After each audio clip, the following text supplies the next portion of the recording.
Sa pagtatapos nga ng ating huling video kung saan nagdesisyon si Jinwoo na pumunta sa bansang Japan, ay i-review naman natin ang susunod na episode o ang chapter 134 sa manhwa ng Solo Leveling. Ito nga pala si JB Habi, sit back and relax and enjoy the video. Nag-umpisa ang eksena sa Japan na ngayon nire-rescue ng mga sundalo ang mga sugatang mga sibilyan.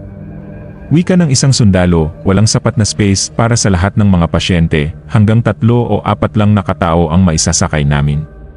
Wika naman ng isang matanda, pakiusap, marami pang mga pasyente dito na hindi makakilos dahil sa mga natamo nilang mga sugat.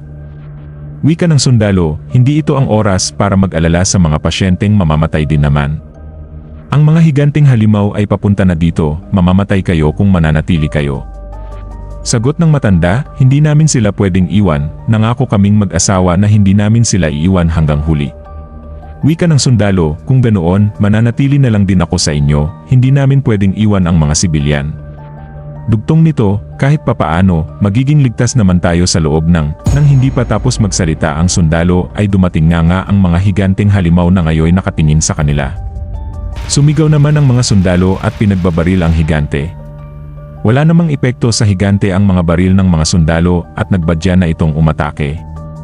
Prinotektahan naman ng sundalo ang dalawang matanda at bigla namang tinamaan ng malaking sibat ang higanteng halimaw na nagpatilapon dito.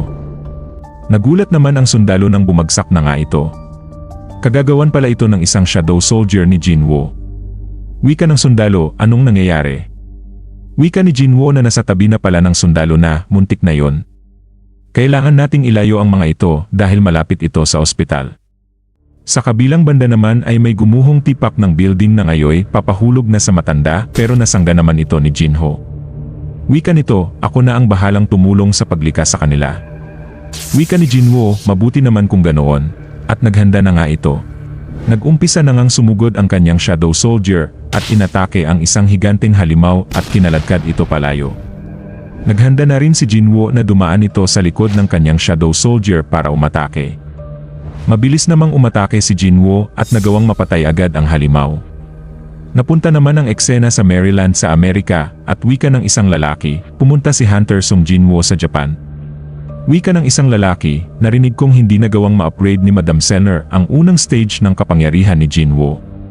Wika ng isa, mamamatay siya sa ganoong level. Wika pa ng isang lalaki, sa tulong ni Madam Senner, lahat tayo ay nakapag-upgrade ng mga kapangyarihan at alam naman nating lahat na ang normal na mga hunters ay may limitasyon. Dugtong nito, pero di ba na-reawaken naman siya, di ba? Niting wika naman ng isang lalaki na, mukhang proud siya sa kanyang kapangyarihan. Dugtong nito, how ironic na ilalagay mo sa parehong level ang isang langgam at higante. Ang mga hunters na ganyang kakumpiyansa sa kanyang abilidad ay tiyak na mamamatay agad. Malay mo, ang mga langgam pala na iyon ang magpapaikli ng buhay niya. Nagpustahan naman ang mga lalaki. Wika ng isa na ipupusta niya ang kanyang yate na mamamatay si Jinwoo sa unang araw pa lang. Pusta naman ng isa, ipupusta niya ang kanyang bahay na mamamatay si Jinwoo sa pangalawang araw. Nagsalita naman ang lalaking nasa tabi ng table nila na, ganyan ba talaga ang tingin nyo? Ito pala ay si Thomas Andre at wikang, ipupusta ko ang buong building ng scavenger na makakasurvive si Jinwoo sa raid na ito. Dugtong nito, mas alalahanin mo ang S-rank gate na lumitaw sa teritoryo natin. Bukas na ang dungeon break. Ilan kaya sa inyo ang mabubuhay?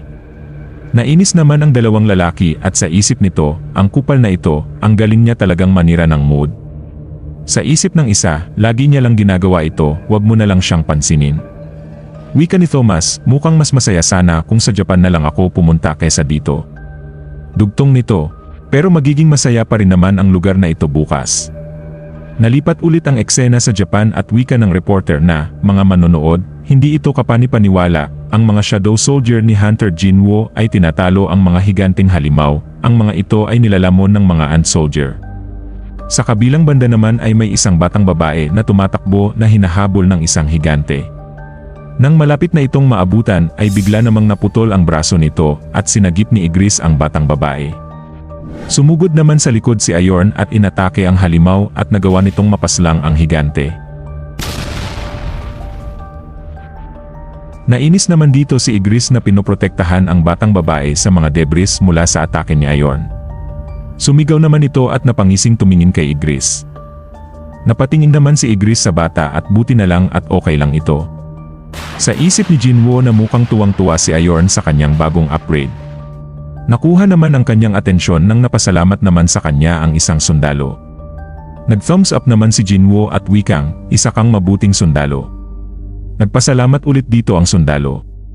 Wika ni Jinwoo kay Jinho na pakialalayan na lang ang sundalong ito sa evacuation. Sinamahan naman ni Jinho ang sundalo. Dugtong ni Jinwoo, ngayon, umpisahan na natin ang totoong laban. Ginamit naman nito ang kanyang ability na aray sa higante. At diyan natatapos ang chapter 134 sa manhwa ng solo leveling at see you sa mga susunod na mga episode. Kaya kung nagustuhan mo ang video na ito ay mag-like, comment at mag-follow ka na rin sa aking channel for more videos like this. Muli, ito nga pala si JB Habi, maraming salamat at peace out.